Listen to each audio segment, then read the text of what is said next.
Hello, my name is Mary Ann Roller and I live in Western New York. I have seen a Bigfoot.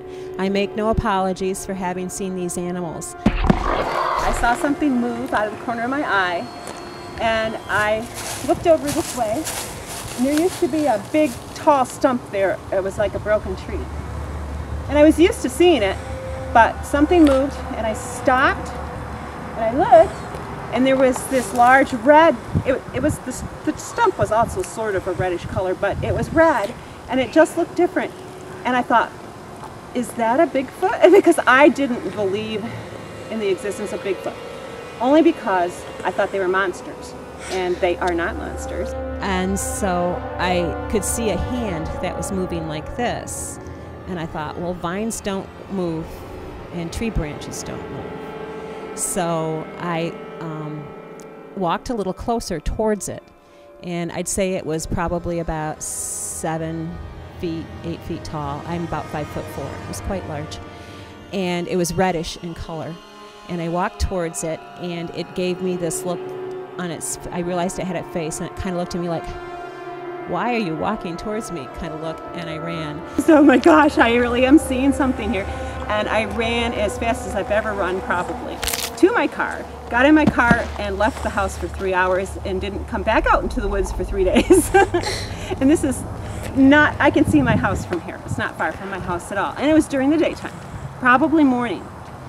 And that was my first encounter. So I got on the internet and I discovered the Bigfoot Research Organization. And I made a report. And I also other websites that were on the internet. And I learned a lot about these animals. And I came to the realization that they won't harm me and that they were curious about me in some respects because they do like women and they do like children. And so they have, I believe they've come to respect me. I've seen them a few times. And the first time though I probably saw them, I thought they were men in snowmobile suits walking along the wood line. Down by my house, I'm looking out my bathroom window and I'm hollering at these guys, "Why do you have snowmobile suits on? It's 52 degrees outside." And it was the end of spring, there was little patches of snow on the ground. And they didn't answer me, and I yelled out again, "It's 52 degrees outside. How come you guys are in snowmobile suits?" And they just kept on walking, and I realize now that it was probably not men in snowmobile suits that were walking along. And we have also, my daughter on YouTube has posted some screams that we heard out back and some pictures of footprints that we have from the day following the screams that we heard. And they are there, and that was out back of my house. And most recently, last fall, I was walking out to get an apple off of the ground, and it was probably in the morning. I think I wanted it for breakfast.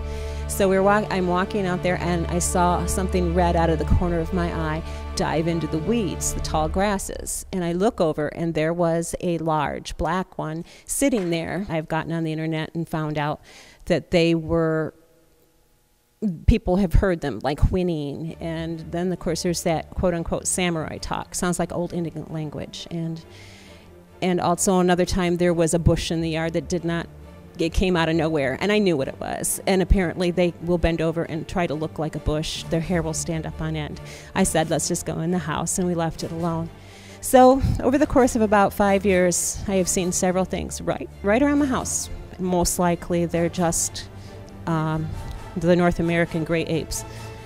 They need to be protected, and we need to respect them.